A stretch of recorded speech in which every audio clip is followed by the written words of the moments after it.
Livro do Êxodo, capítulo 14.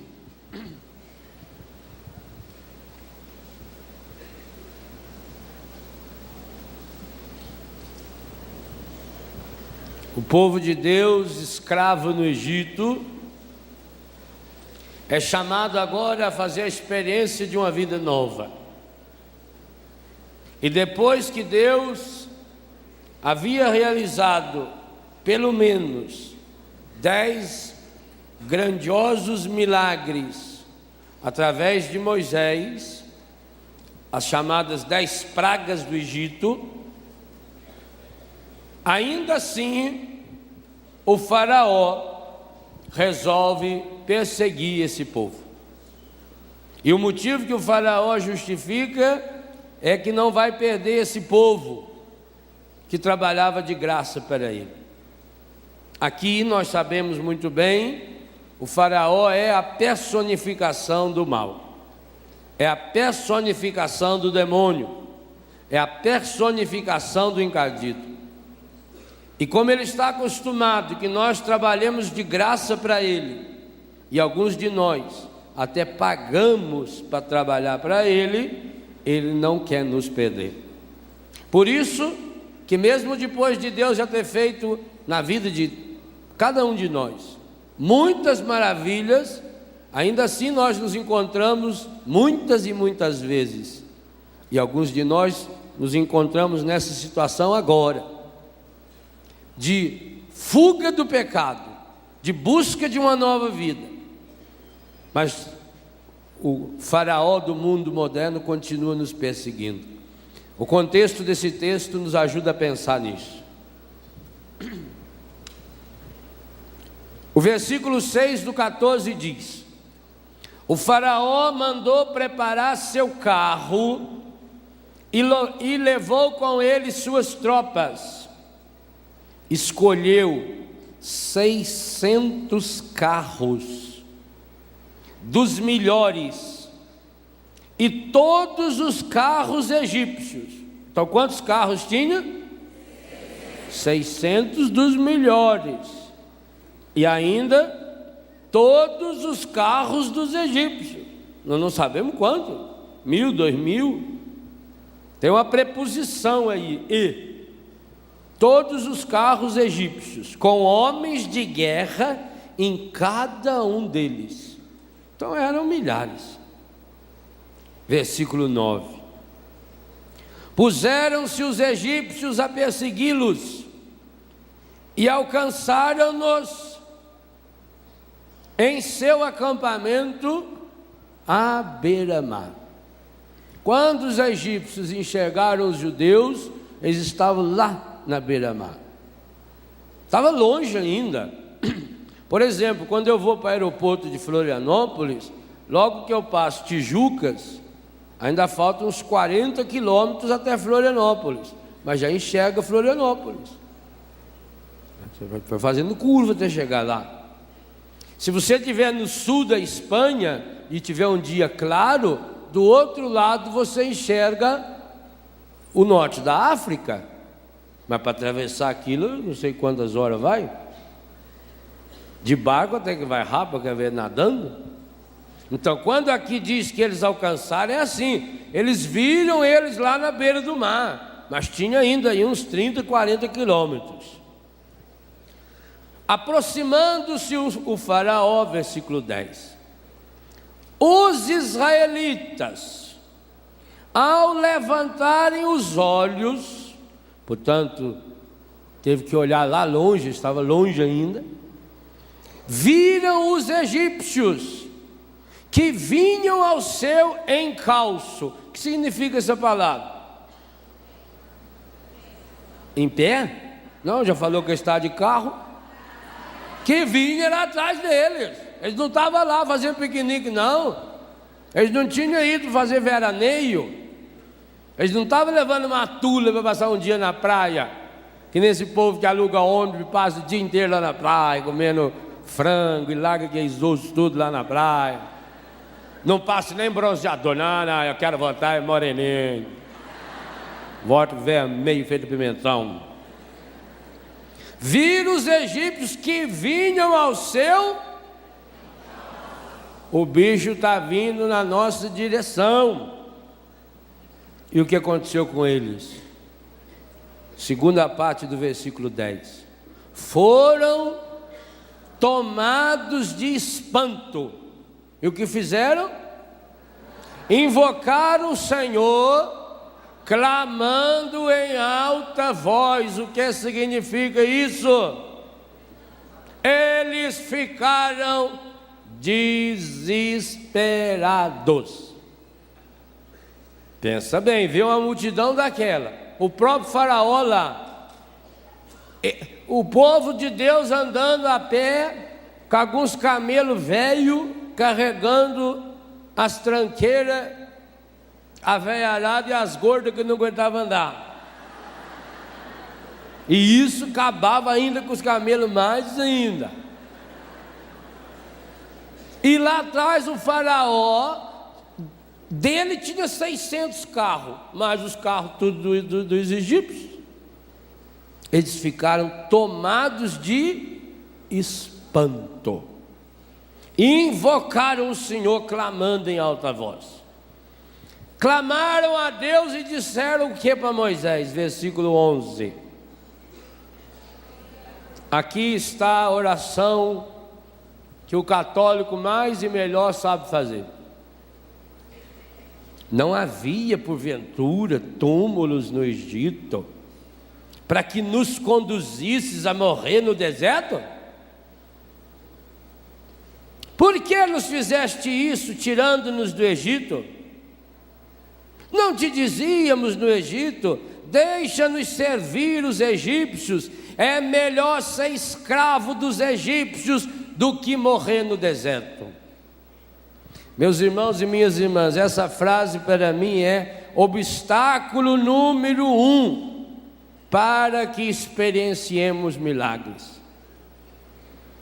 Nessa oração, os nossos antepassados mostram aquilo que nós também vivemos. Diante do problema, diante de um desafio, diante de uma dificuldade, a gente se desespera, a gente invoca clamando Deus, clama de Deus e reclama dos outros, e começa a olhar para trás. Veja como é que o demônio pode fazer isso na cabeça dos egípcios. Eles estavam vendo que o faraó e os egípcios estavam vindo no encalço deles. Eles tinham sofrido a vida inteira. O começo do Êxodo diz que Deus ouviu o clamor do povo. Eles não aguentavam mais, eles estavam sofrendo feito uns condenados. Eles tinham perdido a dignidade de pessoa, eles tinham perdido a dignidade de gente. Eles não podiam mais ter filhos. Quando nascia uma criança desse, o que tinha que fazer? Matar, eliminar as crianças. Moisés não foi morto porque a mãe dele foi muito inteligente ou safada, depende do ângulo de vista, e enganou a filha do faraó. Primeiro enganou os guardas, escondeu ela dentro de casa, o rapazinho. E depois pôs a irmã dele lá de butuca, fica olhando a hora que a faraona vinha tomar café, tomar banho. Você joga o menino, eu quero ver. Também foi inteligente. Ela não fez isso na hora que o faraó veio tomar banho. Fizesse isso na hora que o faraó veio tomar banho, já mandava matar ele mesmo, não valia nada.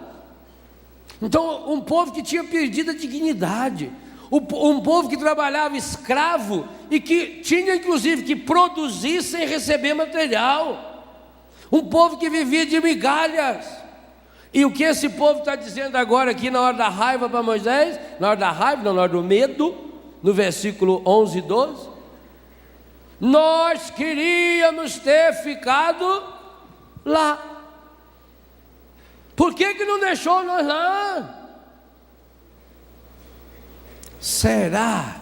Talvez essa seja uma boa pergunta de Jesus. Será que você verdadeiramente queremos que um milagre aconteça em nossa vida?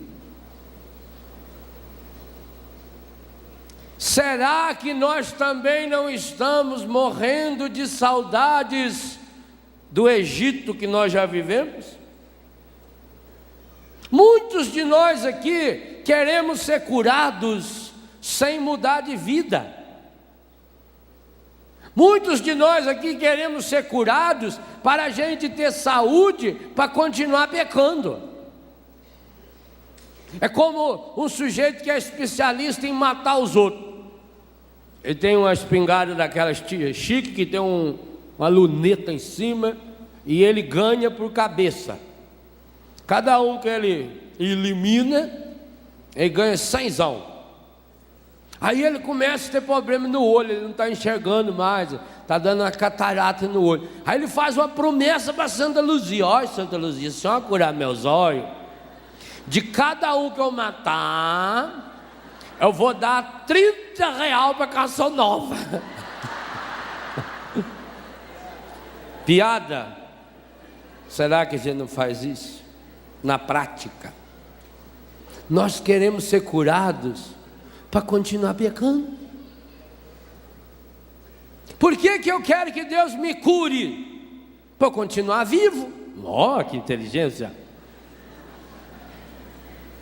Mas continuar vivo fazendo o quê? Sabe por que muitos de nós não somos curados? Porque nem na pior doença a gente mudou. O Dr. Roque Savioli está aqui, médico especialista, sabe disso, especialista em medicina e milagre, sabe disso. A coisa mais difícil que existe é mudar o comportamento de um adulto. Dificílimo. E eu estou falando de coisas bem simples. Médico fala para você: você não pode mais comer açúcar. Quantas velhas acordam de noite? Velho também, moço também. Acorda de noite escondido para saltar a geladeira.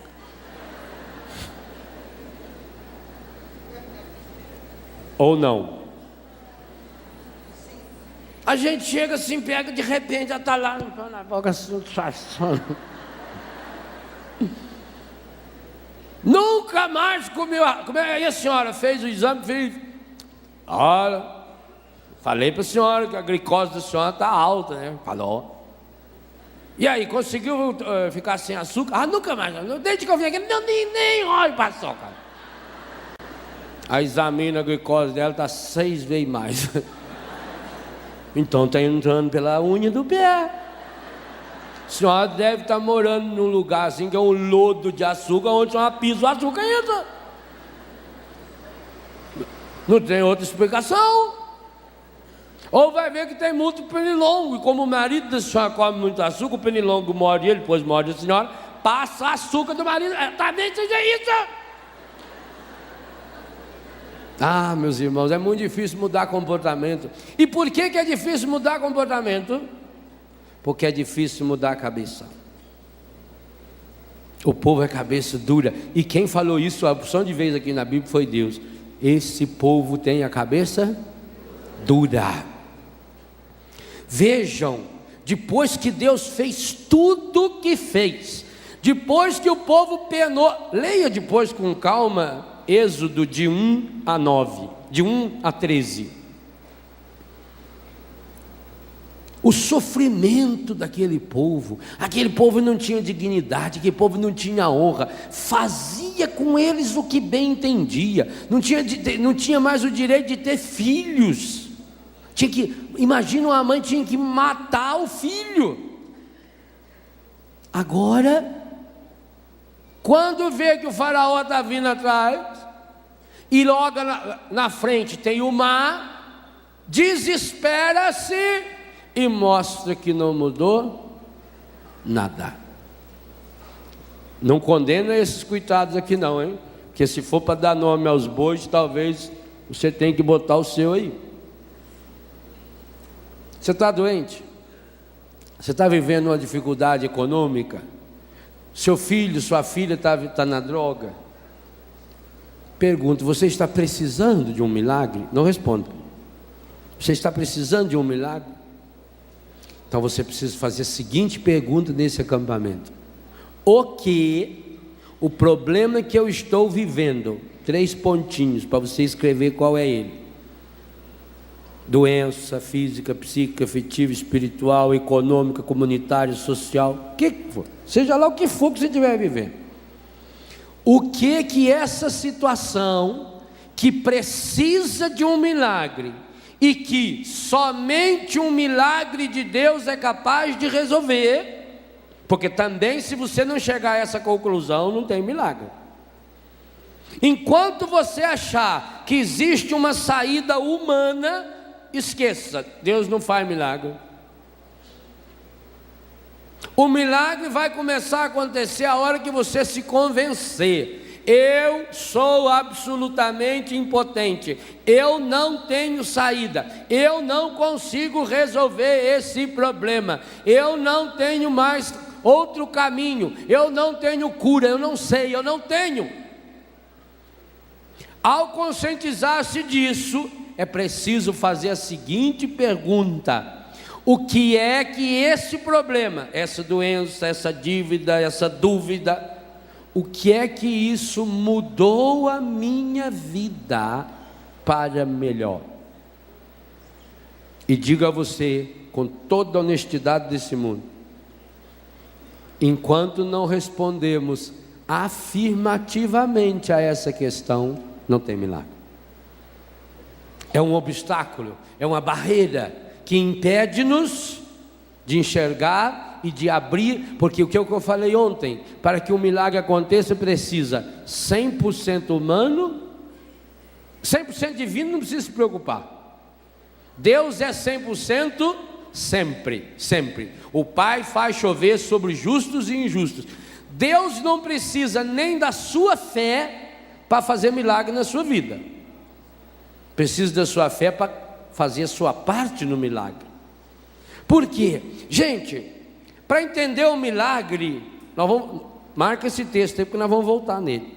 Para entender o milagre, nós precisamos entender os 2 personagens do milagre. Quem são os 2 personagens principais do milagre? Quem? Personagens principais do milagre. De um lado nós temos Deus, e do outro o ser humano. Por isso que nesse livro que Deus está me dando a graça de lançar nesse acampamento, que se chama Experienciar Milagres, há um capítulo em que eu faço essa pergunta: quem é Deus? E o segundo capítulo ao lado dele: quem é o ser humano? Enquanto não tivermos uma visão clara, quem é Deus, e uma visão clara, quem é o ser humano, não tem milagre. Por quê? Se para existir milagre precisa haver esse encontro 100% humano com 100% divino, se eu tiver uma visão distorcida de Deus, uma visão quebrada de Deus e uma visão estragada do ser humano, não tem encaixe, não se encontram. O encardido não pode impedir Deus de fazer milagre, nem você não pode. Romanos 11:29, os dons de Deus são irrevogáveis. Isso é uma lei espiritual, e a lei espiritual, assim como a lei natural, ela é irrevogável.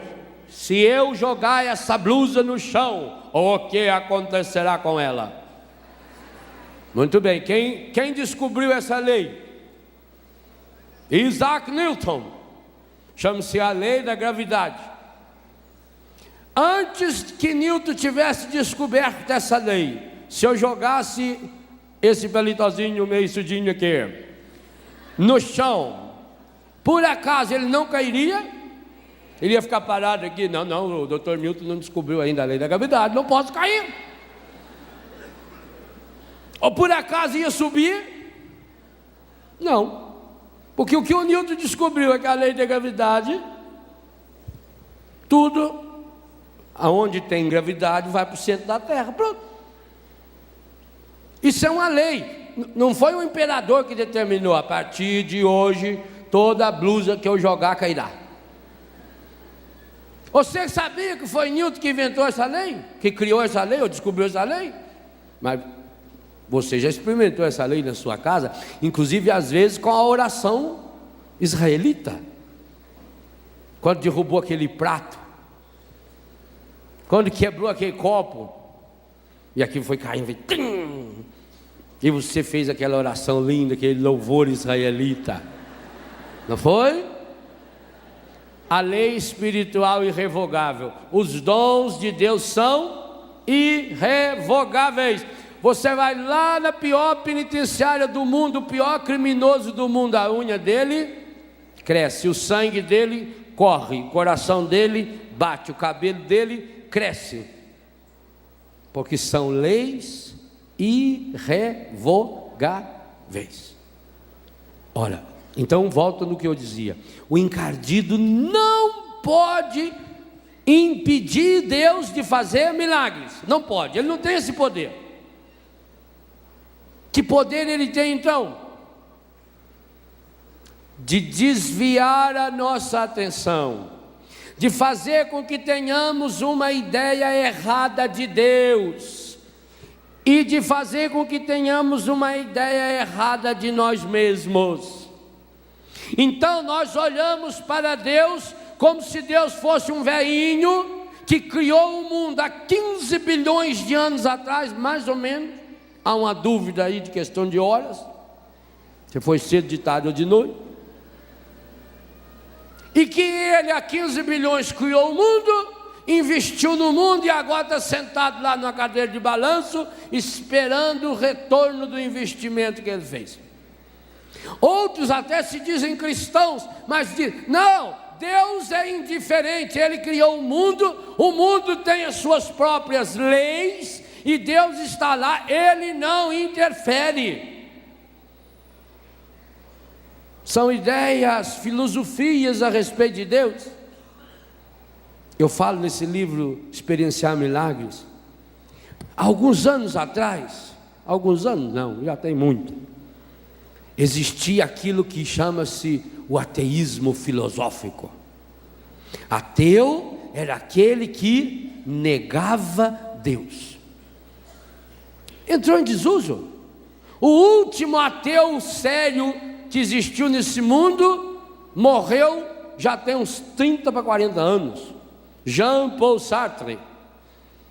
E depois, uns 20 anos depois, a mulher dele, Simone de Beauvoir. Depois disso não tem mais nenhum ateu. Tem aqueles que se dizem ateu, mas nem eles mesmos não acreditam nisso, então não adianta. Passou o ateísmo, o mundo entrou na era do humanismo. O humanismo tem um nome bonito, o valor do ser humano. Esse humanismo veio à tona de modo especial a partir da Segunda Guerra Mundial, porque a Segunda Guerra Mundial, ela foi um escândalo sobre o valor e a dignidade da pessoa humana. A bomba atômica de Hiroshima e Nagasaki, o Holocausto que matou 6 milhões de judeus, o crime bárbaro. Vocês imaginam isso que aconteceu semana passada em Madrid, ou há poucos anos nos Estados Unidos, onde morreram 200 pessoas, lá morreu 2.000 e pouca, já foi um escândalo. Imagina então um extermínio de 6 milhões de judeus. Imagina o extermínio de uma cidade inteira, aonde morreu pobre, rico, santo, pecador, inocente, e isso continuou por muitos anos ainda espalhando morte. Então isso fez com que os homens que achavam que pensavam, as mulheres que pensavam, começaram a pensar, quem é o ser humano? E aí então entrou-se na era, saiu-se do ateísmo e entrou no humanismo. Agora trata-se de falar do ser humano, do mundo dos homens. Então veio toda a preocupação com a ecologia, com o ecologicamente correto, com leis ecológicas, com o valor do direito humano. A Declaração Universal dos Direitos Humanos tem 50 e poucos anos. E começou-se a pensar no valor do ser humano como senhor da sua história. E isso levou pelo menos mais uns 20, 25 anos, até que o mundo começasse de fato a dar um passo concreto. Já que o ser humano é senhor da sua história, o ser humano é livre, então nós somos contra toda forma de absolutismo. A começar do absolutismo político, caíram-se as grandes potências absolutistas. Nasceu a democracia. Quantos de nós aqui no Brasil assistimos às diretas já? A democracia. Dr. Sobral ficou famoso por repetir aquela frase da Constituição: todo poder emana do povo, é exercido em nome do povo e pelo bem do povo. Os comícios das diretas, o povo saiu à rua. Isso tem 20 e poucos anos. Esse fenômeno aconteceu também na Europa. O leste europeu ainda demorou um pouco mais, teve o dedo de João Paulo. As ditaduras acabaram, a democracia, o povo tem que lutar pelos seus direitos, o povo tem que determinar a sua história. Veja, tudo isso é reflexo de um humanismo lindo e maravilhoso, só que ao lado dele veio se desenvolvendo não sei se é ciência, o que nós vamos chamar isso, mas veio se desenvolvendo uma filosofia prática chamada indiferença religiosa. E essa, meus irmãos e minhas irmãs, é a pior de todas as pragas que o ser humano moderno vive. Esse é o maior de todos os obstáculos. Preste atenção nessa frase que vou dizer agora. A indiferença religiosa é infinitamente pior do que o pior de todos os pecados. Porque com um pecado grande ou pequeno, Deus tem o que fazer. Com o indiferente, Deus não tem o que fazer. A indiferença religiosa, enquanto o ateísmo nega Deus, a indiferença religiosa não está nem aí para Deus. Ela não nega Deus, ela afirma a própria pessoa. A pessoa passa a olhar para si, a pessoa se coloca como referência de vida. Exatamente o que fez a oração e a reclamação dos israelitas. Por que não deixou nós lá? Nós estávamos muito bem lá, nós podíamos continuar lá escravo. O que tem que estava estuprando nossas mulheres, matando nossos filhos? O que tem que nós estávamos comendo aquelas porcarias? Não, porque na hora do perigo, veja o que o demônio é terrível. Quantos de nós aqui, na hora de uma doença, na hora de uma dor, na hora de um problema, ainda nos revoltamos contra Deus? Quantos de nós, oh meu Deus, por que isso foi me acontecer, meu Deus? Que adiantou rezar? Que adiantou fazer promessa? Tanta gente ruim nesse mundo, por que foi levar logo ele que é tão bom? Ele se revolta, e Deus olha e fala: ô anta, se nem com um problema você aprende, quando é que você vai aprender? Se nem com a doença você está aprendendo, quando é que você vai aprender? A doença te fez melhor? Não? Então, tchau. Não vai ter milagre para você? A doença te fez mais humano? A doença te fez menos mesquinho? A doença te fez mais humilde? Mais verdadeiro? Eu cuidei alguns anos de Dom Couto, que foi bispo de Taubaté. Pelo menos durante 4 anos eu cuidei dele, e fiz questão absoluta de continuar cuidando dele, até mesmo no ano da minha ordenação. 1 semana por mês eu passava com ele, das 5 da manhã até 9h30, 10 horas da noite. Tudo. Ele era paralisado de um lado, então você tinha que dar banho, levar no banheiro, limpá-lo, secá-lo, pôr roupa, colocar talco porque assava muito. E para mim era a maior de todas as aulas de teologia, era aquela semana. A docilidade de Dom Couto, um bispo da igreja, aceitar que você vai levar ele no banheiro, humildemente. Pensa bem a humilhação.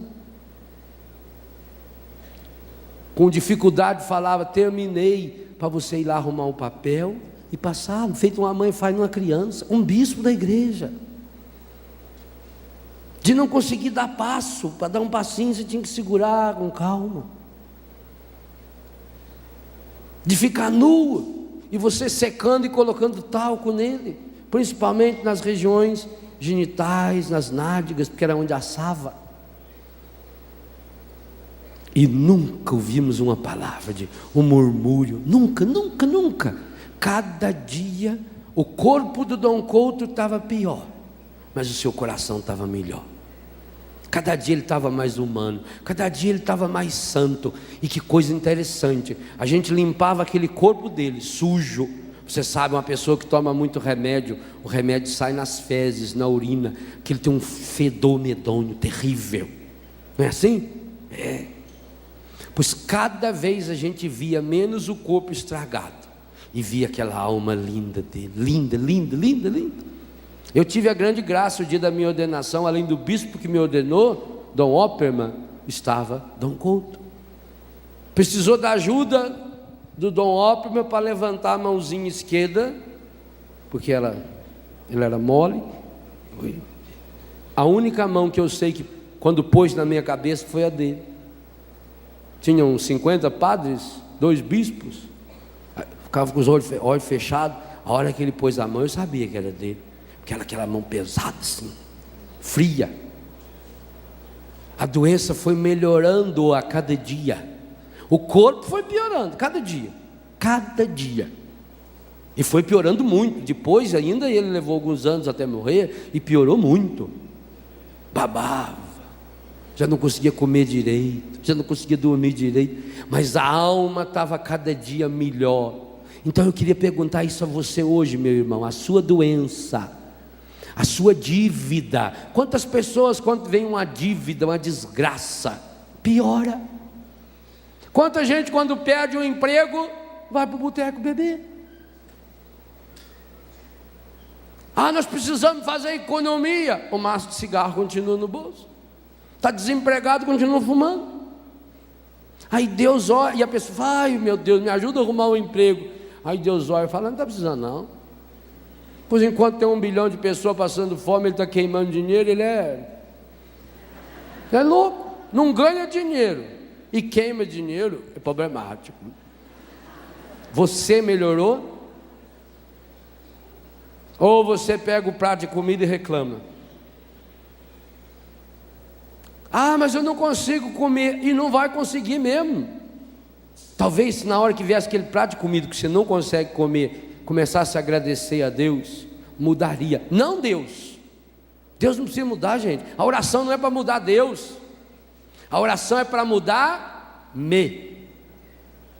O encadido vai se enfiando. Eu já dei essa definição dele. Demônio, diabolos, é aquele que se atravessa, é aquele que se põe no meio entre nós e Deus, porque se ele sai do meio, o que acontece? Ao encontro, e quando há o encontro, por pior que seja o seu problema, quando acontece o encontro com Deus, acabou o problema, acabou. Mas padre, aquela pessoa paralítica foi naquele encontro, ela tinha certeza que seria curada, saiu de lá na cadeira de roda. Muito bem, mas o milagre que aconteceu naquela pessoa, não tem cientista suficiente nesse mundo para comprovar. Quantas pessoas foram no encontro de cadeira de roda, voltaram na cadeira de roda, só que agora voltaram voando, porque voltaram com a alma, ganharam uma alegria que Prozac nenhum nesse mundo resolve. Não existe cientista suficiente nesse mundo, e eu tenho um capítulo especial nesse livro, Ciência e Fé. Não existe cientista suficiente nesse mundo para comprovar a causa da alegria que nasceu no coração dessa pessoa. É uma alegria que ninguém mais tira. Pior ainda, a doença aumentou, agora além de estar na cadeira de roda, teve que cortar um pedaço do pé, um pedaço da perna, amputou a outra perna. Vão cortando a pessoa, parece que o encadido vai alastrando, porque essa é uma área dele. Ele vai cortando, ele tira um pedaço da perna da pessoa, tira um pedaço do... Quanto mais ele tira, mais leve a pessoa fica para ir para o céu, mais a pessoa se alegra, mais a pessoa ganha uma força. Você vai lá para consolar a pessoa, é a pessoa que consola você. Você vai lá para levar uma palavra para essa pessoa, é essa pessoa que lhe dá uma palavra de estímulo. Vai em frente, não desista, tenha fé em Deus, meu irmão. Esse é o grande milagre. Esse milagre não tem ciência no mundo, não tem instrumental no mundo. Gente, os maiores milagres que acontecem em Lourdes não são essas 3 para 6 mil curas espetaculares, esses 65 milagres comprovados pela Junta Médica Internacional. Os grandes milagres é aquele que a medicina não enxerga, é aquele que a ciência não consegue mensurar. É essa alegria interior, essa força interior, essa disponibilidade interior, é essa alegria que a pessoa ganha, essa capacidade que a pessoa tem de acolher os outros, de amar, de semear esperança, de semear alegria. E é essa área que nós precisamos experienciar com urgência, para que os outros milagres aconteçam. Oh, meu irmão, minha irmã, os grandes males desse mundo não foram provocados por cegos, coxos, paralíticos, mudos, surdos. Foram provocados e continuam sendo provocados por homens e mulheres que andam, que falam, que têm poder de apertar botão, que com um telefonema é capaz de determinar uma guerra. Esses homens que têm poder sobre o mundo inteiro, mas não têm poder sobre si mesmos.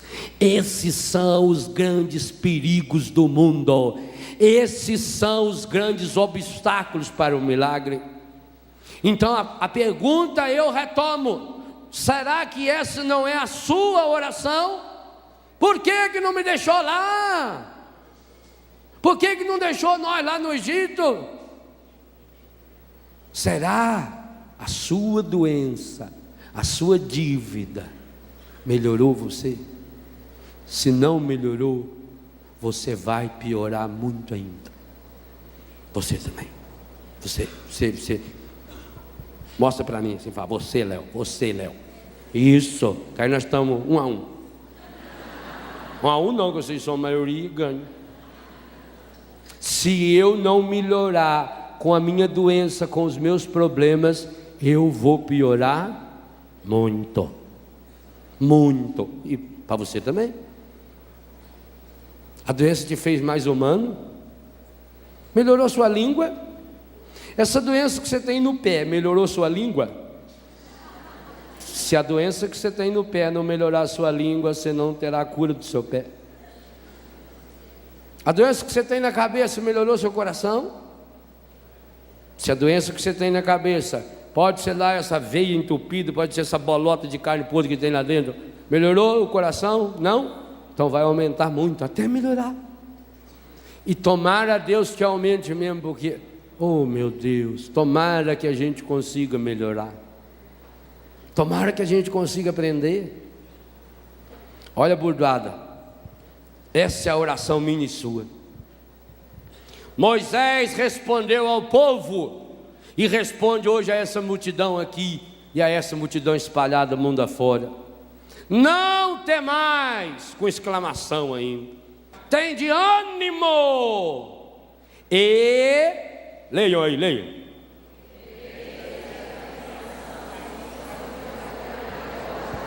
Que dia o Senhor operará essa libertação? Hoje, que dia? 20 de março, primeiro dia do outono brasileiro. Às 3h49 da manhã começou o outono. Não sei quem ficou olhando lá para ver se está vindo, tá chegando, o outono está chegando, marca aí. Mas chegou, hoje é outono. Lá na Europa já é primavera. Lá é amanhã, eles estão um pouquinho atrasados que é nós, só amanhã começa lá. Hoje. Mas para que o Senhor possa operar, não não tende ânimo, levanta sua anta, saia desse buraco. Da música, levanta anta, você podia fazer, Ricardo, levanta anta. Depois pode cantar em inglês.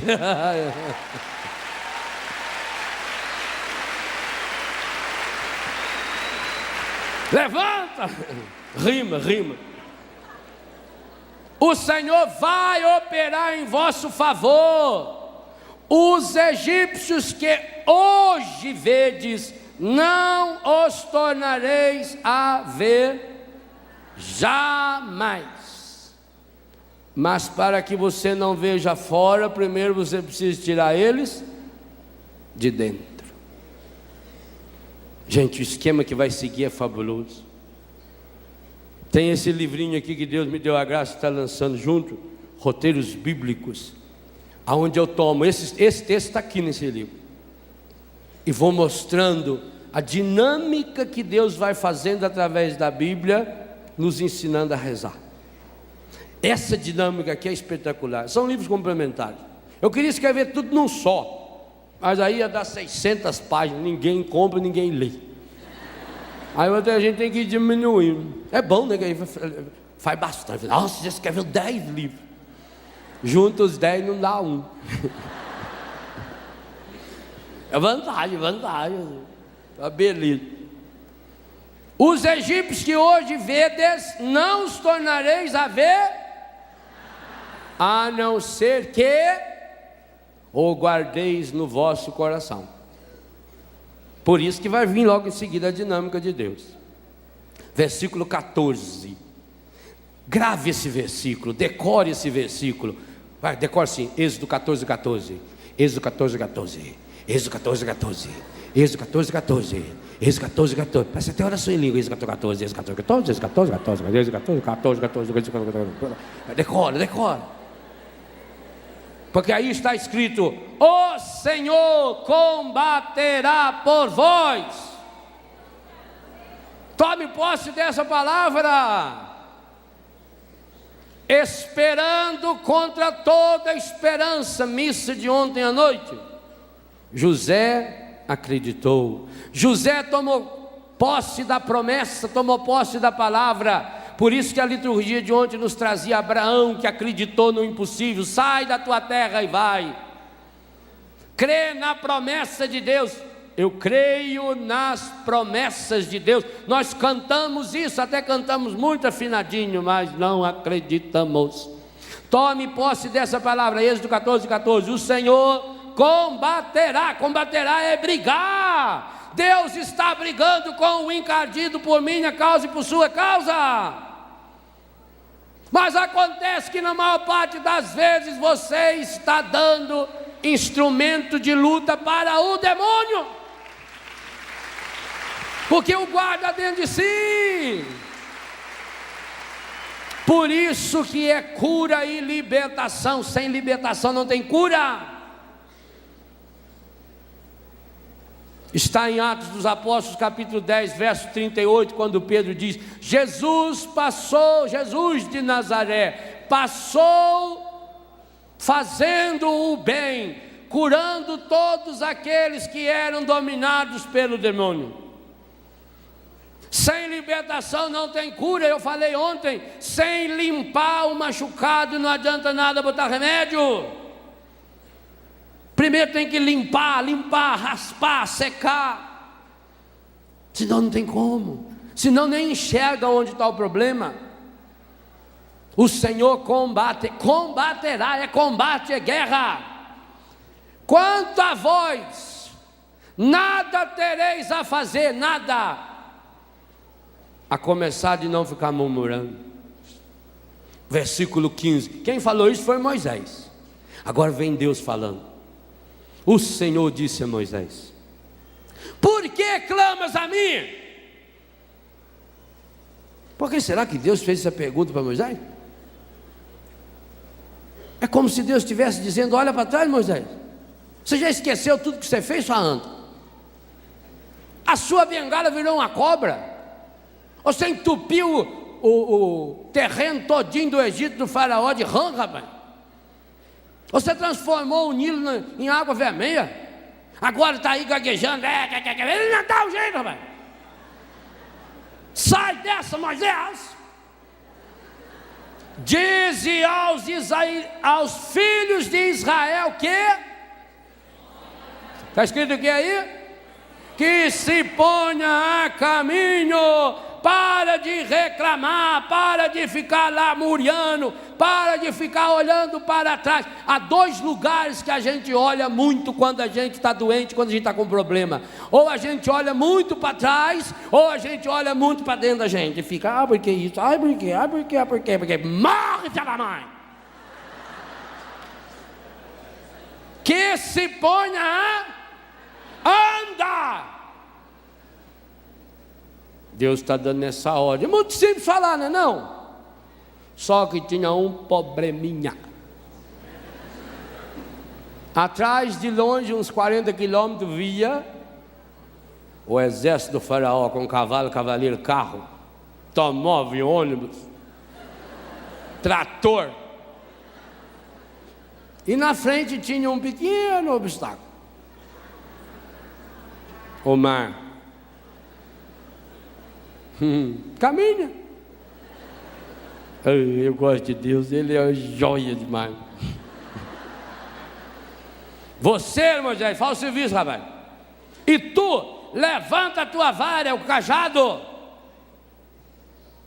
Eu imagino que Moisés estava se segurando no cajado para baixo, coçando a barba, assim,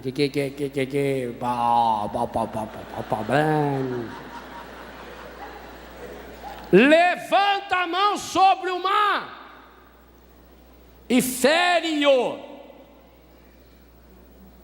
para que os israelitas possam atravessá-la a pé enxuto. Que coisa tão simples! Está na mão de Moisés. Levanta o cajado, levanta a cabeça, põe a caminho, fere o mar. Ao menos põe, Moisés, ao menos dá uma chance. Entra no mar, senão não tem como abrir. Porque falou que os israelitas iam atravessar o pé enxuto, mas Moisés teve que molhar o pé e a mão, não teve? Alguém vai ter que molhar o pé e a mão para que você possa atravessar esse mar a pé enxuto. Versículo 19. O anjo de Deus, que marchava à frente do exército dos israelitas, mudou de lugar e passou para trás. Eu acho isso espetacular. Oh meu Deus, eu não estou vendo mais o Senhor. Por que, Senhor, que na hora dessa dor, por que na hora dessa angústia eu não enxergo o Senhor? Ele está aqui atrás. Eu estou aqui, suada. Eu estou segurando aqui as antas maiores lá. Por isso que ele se pôs para trás. O anjo de Deus que marchava à frente. O que adiantava ele marchar à frente? Agora o povo parou, empacou. Burro empacado, quanto mais você dá nele, mais ele empaca. Mudou de lugar, passou para trás. A coluna de nuvem que os precedia pôs-se de trás deles, entre o acampamento dos egípcios e o de Israel. Era obscura e alumiava a noite, e não puderam aproximar-se um do outro durante a noite. Que noite foi essa? São João da Cruz vai escrever sobre a noite escura. Imagine, gente, essa noite. O que será que estava na cabeça dos israelitas? E eles não estavam enxergando nada, mas eles são tão bestas que eles eram bem capazes de achar que os egípcios estivessem enxergando e que estavam vindo na direção deles. Não é assim que nós fazemos? Quando você está no problema, você não imagina sempre o pior? Eles estavam em que lugar mesmo? Que lugar estavam os israelitas? na beira da praia, lugar muito silencioso. Cada barulho de onda, cada onda que quebrava, a perna deles tremia. Ai, é isso, estou chegando, ai meu Deus do céu. Vai lá na beira do mar escuro e fica escutando para você ver. Vai uma pessoa medrosa, morre. Qualquer barulho a pessoa já acha que é assombração, não sei mais, estão gastando corrente aqui em cima. É morcego andando lá. É gambazinho que fez ninho, você já está achando que é assombração. Moisés estendeu a mão sobre o mar. O Senhor fê-lo recuar com um vento impetuoso. Misericórdia. Além do barulho do mar, agora tinha um outro barulhinho. Um vento impetuoso. O que é impetuoso? Forte, que causa ímpeto. Aonde estavam os israelitas? Na beira do mar. E quando venta muito na beira do mar, o que acontece? A água salgada vem nos olhos da gente. Além disso, levanta aquele areião e a areia vai cortando a cara da gente numa dor danada. Então, eles conseguiram dormir, passaram aquela noite acordado, escutando barulho do mar, escutando o barulho do vento. Cada areinha que batia na cara deles, eles achavam que era a lança do faraó. Quantos de vocês, estando lá, não teria amanhecido completamente morto? Hein? Você aguentaria ficar lá? Qual foi a última noite que você passou em claro a noite toda, com dor, escuro, sem saber o que fazer?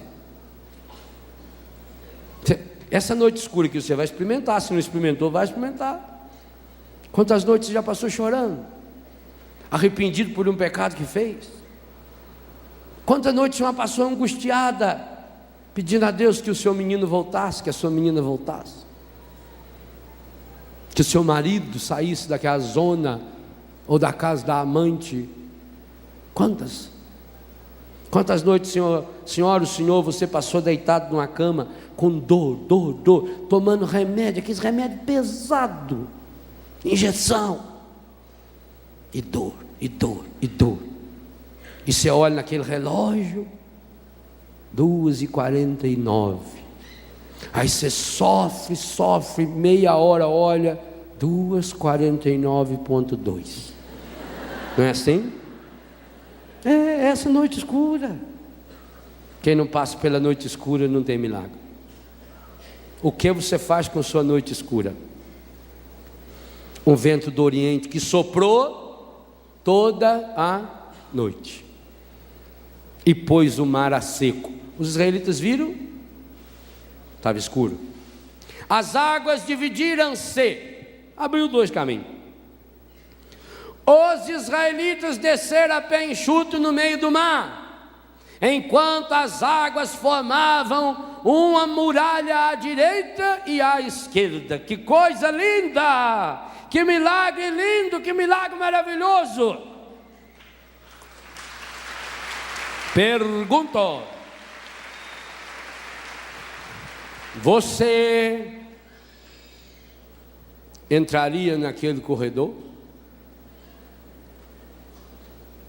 Deus não construiu duas muralhas de cimento armado. A muralha era feita do que? Água. Você sabe muito. Você já foi no mar? Já entrou no mar? Foi no Rio de Janeiro, então, mais rápido ainda, né? Porque eles encheram aquilo de areia, você chega lá e fala assim, não vez. Você vai entrando no mar, o que vai acontecendo? O mar vai afundando, não vai? Você vai diminuindo. Daqui a pouco, mamãe, ai, que... Tem hora que você só está assim, glup. Nessa hora, cante. Se as águas do mar da vida, segura na mão de Deus e vai. É assim? Então, você vai entrando no mar, o mar é pirambeira, e vai fazendo. Lá no meio o bicho é fundo. Dá 18, 20, 30, 40. Agora no Rio de Janeiro estão fundando ali na beira do cais, para chegar uns naviozão lá, só ali precisa ter 12 metros, 13, 14, vai afundando. Então você imagina, só imagina assim, um paredão de 30, 40, 50 metros de altura. 50 metros de altura é mais ou menos um prédio, uns 20 andares, 30 andares. Um prédio, dos dois lados, aquele corredor assim. Só que você bota o dedo na parede, é água. E a água do mar está mexendo. Ela vem até ali. Aí o Moisés, vamos que.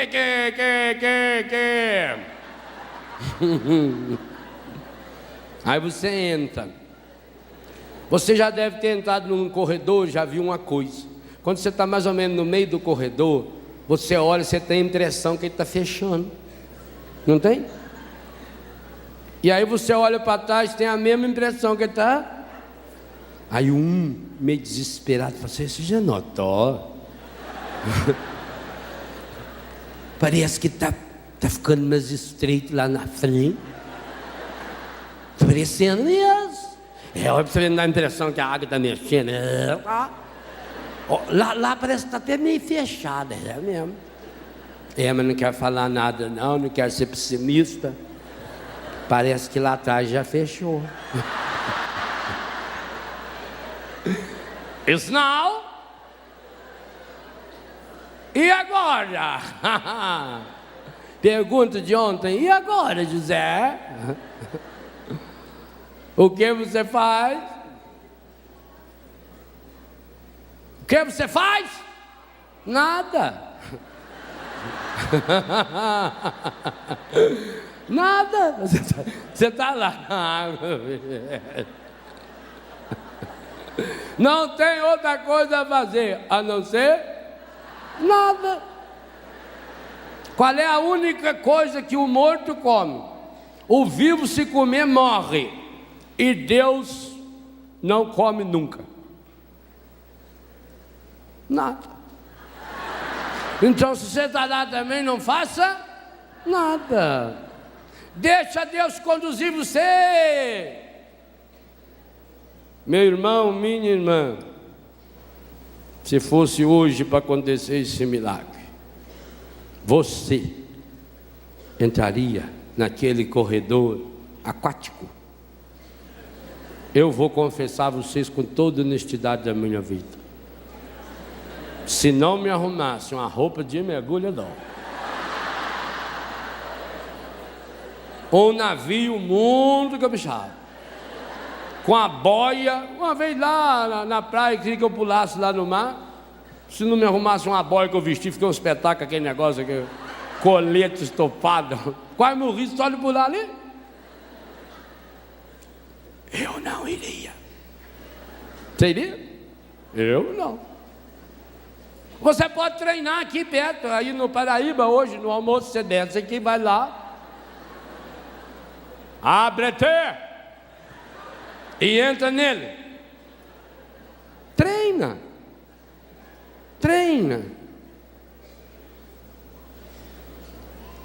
Se nós não tomarmos posse do milagre aqui dentro, em primeiro lugar, o milagre precisa acontecer no meu coração. Eu já falei isso aqui no acampamento passado. Tudo na vida que existe de concreto lá fora, primeiro existiu na cabeça, e antes de existir na cabeça, existiu no coração. O maior problema nosso, não experimentamos milagres fora, porque não pensamos em milagres. Pensamos no pior. Pensamos na desgraça, pensamos que nada vai dar certo, pensamos que tudo vai dar errado, e ficamos julgando, fazendo que nem os israelitas, jogando a culpa, porque você tirou nós de lá, Moisés. Ora, gente, o Moisés tinha condição de pegar à força 600 mil pessoas e pôr eles para ir no deserto? Foram porque quiseram aquelas andas. Ninguém é culpado pelo mal que você está vivendo, não. Pare de culpar pessoas, pare de culpar a sua família, pare de culpar o passado. Pense no milagre em primeiro lugar. mas para pensar nesse milagre, gesta o milagre. Exupéry dizia: só se vê bem com o coração. E eu completo nesse livro Experienciar Milagres: só se vê milagres com o coração de Jesus. Enquanto não chegarmos a enxergar com o coração, é preciso ir além da razão. O milagre não contraria as leis racionais, o milagre só vai além das leis. Ora, padre, mas é irracional o mar se abrir. É irracional também que o mar só vai até naquela beirinha da praia e volta até ali. Quem pôs esse limite? Não é irracional também? O milagre não contraria a razão, ele vai além da razão. O milagre não contraria a ciência, ele vai além da ciência. A ciência procura as causalidades. A ciência trabalha com a causalidade, com as causas do problema. A fé trabalha com a finalidade. Ela olha para o fim, ela olha para longe, ela olha para a meta, ela olha para onde Deus está me chamando. E eu queria dizer a você com todas as forças do meu coração: hoje, no calendário de Deus, é o dia que Ele marcou para realizar grandiosos, maravilhosos, espetaculares, estupendos milagres na minha e na sua vida. Por isso é preciso que você faça o que esse povo fez. Levante, avante, coragem, não olhe mais para trás. Lance fora tudo que você já lançava aqui na oração da manhã, toda a renúncia que você já fazia. Você fez essa renúncia com a sua inteligência. Você acompanhou a Salete, você falava com a sua boca, você pensava com a sua inteligência.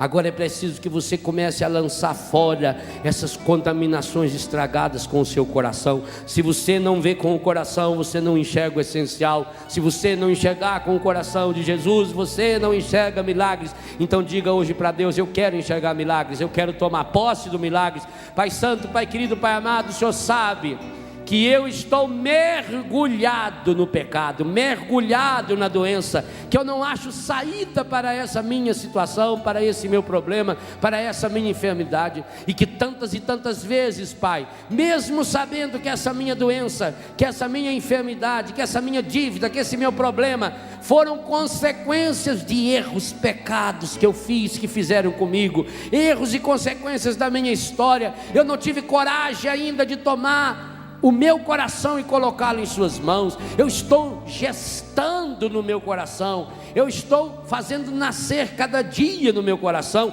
eu estou renovando no meu coração as mágoas, as tristezas, as angústias, os ressentimentos. Senhor, eu quero me confessar nessa manhã de que a minha doença está me transformando numa pessoa pior, a minha doença está me transformando numa pessoa insuportável, a minha doença está me transformando numa pessoa amarga, a minha doença está me transformando numa pessoa cada dia mais dolorida, a minha doença está me impedindo, ó Pai, de enxergar que o Senhor até hoje está cuidando de mim, cuidando da minha vida, e que eu não tenho a coragem de abrir-me porque eu estou fechado. Senhor, por tua misericórdia, o Senhor abriu o mar para esse povo passar. Abra os meus olhos, Senhor, abra os olhos do meu coração, Senhor. Eu preciso de milagres, e para experienciá-los eu preciso enxergar milagres, eu preciso acreditar nos milagres, eu preciso ajudar a construir esses milagres. E eu quero, Senhor, eu estou aqui porque eu quero, Senhor, porque eu preciso, Senhor, eu necessito, Senhor, mas eu não quero ser egoísta. Por favor, coloque-se de pé.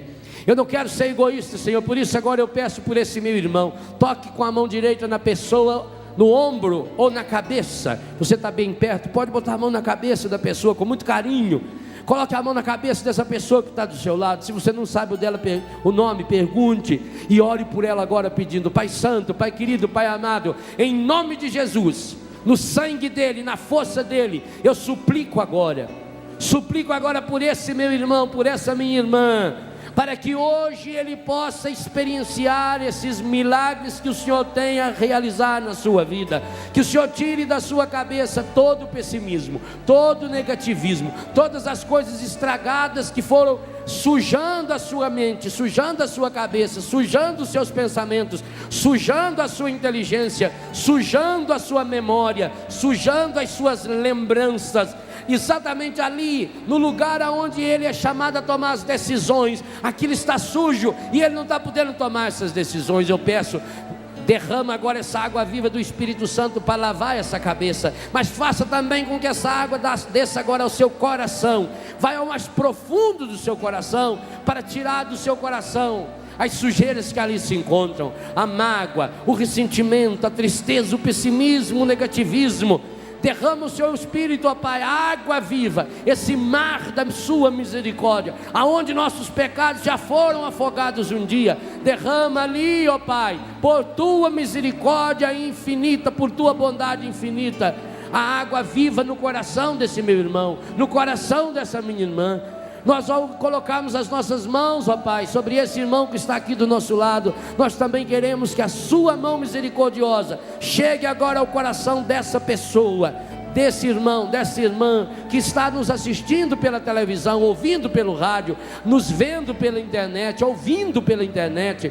Que o Senhor agora toque no coração dessa pessoa, que o Senhor purifique seus pensamentos, que o Senhor purifique o seu coração, que o Senhor purifique seus sentimentos, que o Senhor leve essa pessoa a tomar hoje essa decisão fundamental de começar esse dia novo, essa vida nova. Sim, Senhor, toque com o amor infinito do seu coração. Põe a mão na pessoa que está à sua esquerda agora, toque na cabeça dessa pessoa. Se você pode, põe as duas mãos na cabeça dessa pessoa, ore por ela agora, impondo suas mãos e peça: Senhor, Pai Santo, Pai querido, Pai amado, esse meu irmão, essa minha irmã está vivendo a noite escura, a noite escura da doença, a noite escura da dúvida, a noite escura da mágoa, a noite escura do ressentimento, a noite escura da tristeza, a noite escura da incerteza. E pior que nessa noite escura, além de não enxergar nada, essa pessoa escuta os barulhos do mundo, as notícias negativas, o barulho da fofoca que fica ressoando no seu ouvido, o barulho das notícias ruins que ficam ressoando no seu ouvido. E além disso, elas sentem a areia e a água que se joga no seu rosto. Quantas dessas pessoas, ó Pai, deitadas em sua cama, ou no sofá da sala, ou prostrada no chão, num tapete, passa essa noite escura, a noite escura da dúvida, da angústia, da tristeza, a noite escura do pecado, a noite escura da droga, a noite escura da pornografia, a noite escura da prostituição. Oh Pai Santo, Pai querido, Pai amado, nós sabemos que durante essa noite escura o Senhor já está abrindo esse mar, o Senhor já está operando esse milagre, o Senhor já está dividindo essas águas. Então agora nós suplicamos, ó Pai, que esse meu irmão, que essa minha irmã tenha força, tenha coragem para lançar-se por completo, tenha força e tenha coragem para mergulhar inteiramente nessa água, para deixar-se conduzir por essa água e para chegar do outro lado, Senhor, aonde se discute na vitória, a vida plena, a terra prometida que precisa ser construída, conquistada a cada dia. Pai Santo, Pai querido, Pai amado, põe agora a mão no seu próprio coração. Pai Santo, Pai querido, Pai amado, eu peço agora, e essa é a grande graça que lhe peço nessa manhã, a força e a coragem para enxergar o essencial, a força e a coragem para enxergar o milagre com os olhos do coração do seu Filho Jesus, a coragem de dar o seu passo, esse passo, porque eu quero, Senhor, eu estou decidido, eu necessito, eu preciso, eu quero, e hoje eu estou disposta a dar esse passo. Eu estou dando esse passo agora, Senhor. Eu entro, Senhor, no corredor que o Senhor abriu para mim e peço: conduza-me, Senhor, impulsiona-me, Senhor, ajuda-me, Senhor, a atravessar esse vale escuro, ajuda-me, Senhor, a atravessar esse túnel. Ajuda-me, Senhor, a sair da solidão. Meu irmão, minha irmã, se aquele israelita tivesse sozinho, ele não atravessaria esse mar. Se aqueles israelitas tivessem outra saída, eles não entrariam no mar. Mas quando viram que não tinha outra saída, porque se voltassem, o exército estava lá esperando, só tinha aquela saída aberta por Deus. Assim também hoje, peça essa graça, a graça de se convencer: eu não tenho outra saída. Eu não posso voltar mais para aquela vida que eu vivia. Eu não posso mais voltar para o meu pecado. Eu não posso mais voltar, porque lá está me esperando, lá na minha terra, na minha cidade, na minha casa, lá está me esperando o exército do faraó, montado nos cavalos e cavaleiros do ódio, do ciúme, da inveja, da pornografia, da violência, dos vícios. Eu não posso voltar, porque se eu voltar, e eu tenho saudade, Senhor, o Senhor sabe que eu tenho saudade. Se eu voltar, Senhor, eles vão continuar me matando. Dá-me, Senhor, a graça de acolher o novo, porque Tu és o Deus do novo, o Deus dos milagres, o Deus da vida plena. Eu preciso ser amado, e amar, ser perdoado.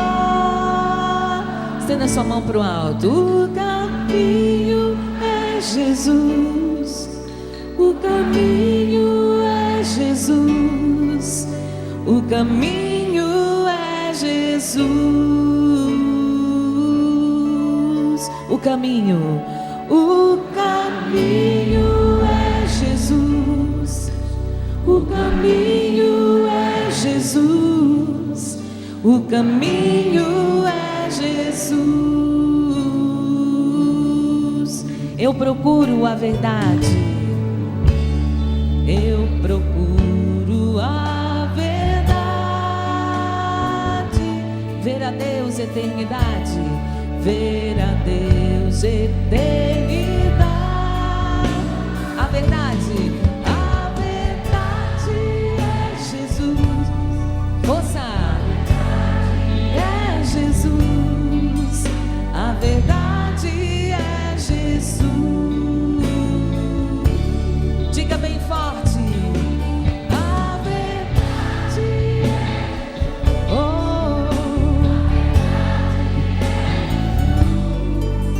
a verdade é Jesus. Jesus,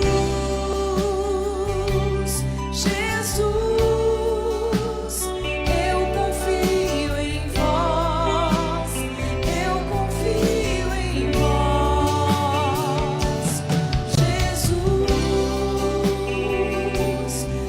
Jesus, eu confio em vós, eu confio em vós. Jesus, solte sua voz. Jesus, eu confio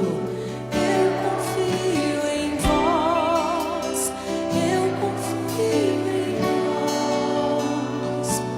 Jesus.